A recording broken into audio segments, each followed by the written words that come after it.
امام جعفر صادق علیہ السلام نے فرمایا، ایک وقت معلوم تک ہمارے موالی سنگین حالت سے دو چار رہیں گے۔ ہماری محبت پھولوں کی سیج نہیں ہے، کانٹوں کی وادی ہے۔ اگر تم اتنی نماز پڑھو کہ تمہاری کمر کمان کی طرح ہو جائے اور اتنے روزے رکھو کہ تمہارا خط حمیدہ ہو جائے، ہرگز اللہ تمہارے یہ اعمال بغیر تقویٰ کے قبول نہیں کرے گا۔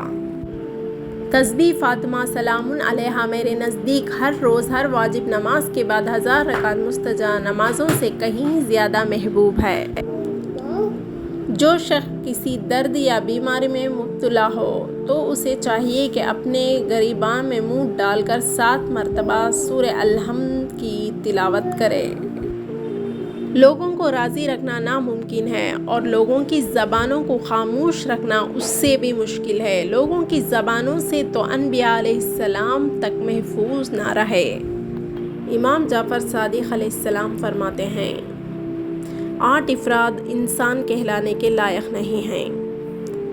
1 مسواک نہ کرنے والا، 2 تنگ مقام پر کھل کر بیٹھنے والا، 3 بے مقصد کاموں میں پڑنے والا، 4 لا علم ہونے کے باوجود بحث و جھگڑا کرنے والا، 5 بغیر بیماری کے خود کو بیمار سمجھنے والا، 6 بغیر مصیبت کے زینت کو ترک کرنے والا، 7 اپنے دوستوں سے حق بات کی مخالفت کرنے والا، 8 اپنے آب و اجداد پر فخر کرنے والا۔ روزی نہ کمانے والے کی اللہ عز و جل عبادت بھی قبول نہیں فرماتا اور نہ ہی اس کی دعا قبول ہوگی۔ تلاش معاش تم پر واجب ہے۔ 3 رشتے بے نقاب ہو جاتے ہیں، بڑھاپے میں اولاد، مصیبت میں دوست، غربت میں بیوی۔ مصیبت زدہ لوگوں کے پاس ان کے خرچ سے کھانا کھانا جاہلیت کی رسم و فعل ہے۔ 4 ہستیوں کا خرچ اٹھانا واجب ہے، ماں باپ اور اولاد، تیری بیوی۔ جب بھی تمہارا بھائی تمہارے گھر آئے تو یہ مت پوچھو کہ کوئی چیز تو نے کھائی ہے، بلکہ جو کچھ تمہارے گھر میں ہے اسے پیش کرو، کیونکہ سخی وہ ہے جس کے پاس جتنا ہو پیش کر دے۔ 2 عادتیں رزق لاتی ہیں، ایک برتن دھونا اور دوسرا صحن اور گھر میں جھاڑو دینا۔ لوگوں کی نماز و روزے سے دھوکہ نہ کھاؤ، کیونکہ انسان نماز و روزہ کا بعض اوقات ایسا حریص ہو جاتا ہے کہ اس کے ترک سے اسے وحشت ہوتی ہے، بلکہ اسے گفتگو کی صدقات اور ادائے امانت سے آزماؤ۔ جو شخص تجھ پر 3 بار ناراض ہو جائے اور اس کے باوجود تیرے بارے میں کوئی بری بات زبان سے نہ نکالے تو اسے اپنا دوست بنا لو۔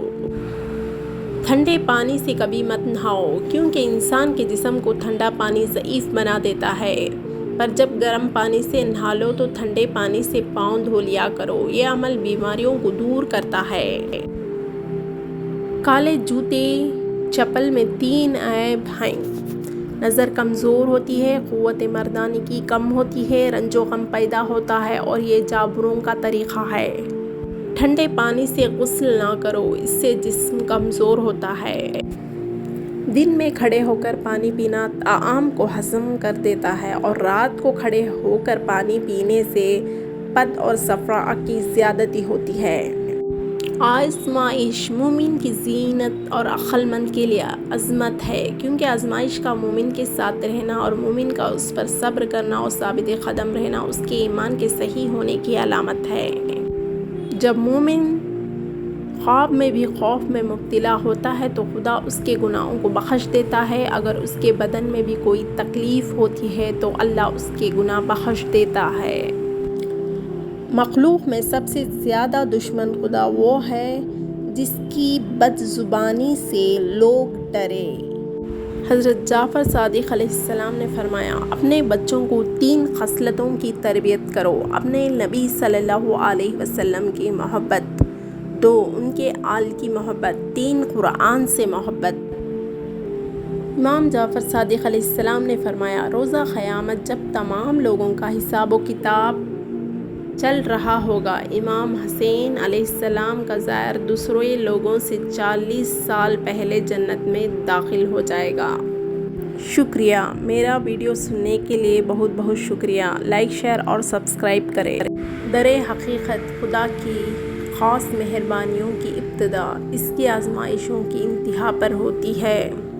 امام جعفر صادق علیہ السلام نے فرمایا، میں علی رضی اللہ تعالیٰ عنہ کا بیٹا ہونے سے زیادہ علی کا ولایت پر ہونے کو محبوب رکھتا ہوں۔ خدا کا ایک حرم ہے جو کہ مکہ ہے، رسول صلی اللہ علیہ وسلم خدا کا ایک حرم ہے جو کہ مدینہ ہے، امیر المومنین کا ایک حرم ہے جو کہ کوفہ ہے، اور ہم اہل بیت کا حرم ہے جو کہ شہر غم ہے۔ امام جعفر صادق علیہ السلام نے فرمایا، جس قدر جلد ہو سکے اپنے فرزندوں کو اسلامی احادیث اور مذہبی مسائل سکھا دو، اس سے پیشتر کہ تمہارے مخالف تم پر سبقت لے جائے اور تمہارے بچوں کے دلوں کو اپنی گمراہ کن باتوں سے پر کر دے۔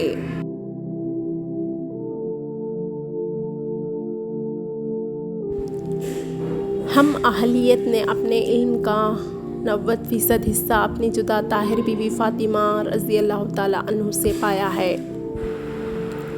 تنگ دل حیا کرتا ہے علم کے سیکھنے میں، اس لیے وہ علم اور دینی مسائل سے محروم رہتا ہے۔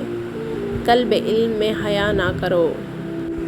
جب تم ایسی آیت کی تلاوت کرو جس میں جنت کا ذکر ہو تو خدا سے جنت کا سوال کرو، اور جب تم ایسی آیت کو پڑھو جس میں جہنم اور آتش جہنم کا تذکرہ ہو تو خدا سے پناہ مانگو۔ جو شخص کو اللہ خیر عطا کرنا چاہتا ہے اس کے دل میں امام حسین علیہ السلام کی محبت، ان کی زیارت کا شوق ڈال دیتا ہے۔ ایک شخص نے امام جعفر سے درخواست کی، مجھے ایسا عمل سکھائے جو میری دنیا اور آخرت کی بھلائی کے کام آئے اور مختصر بھی ہو۔ امام علیہ السلام نے فرمایا، جھوٹ مت بولو۔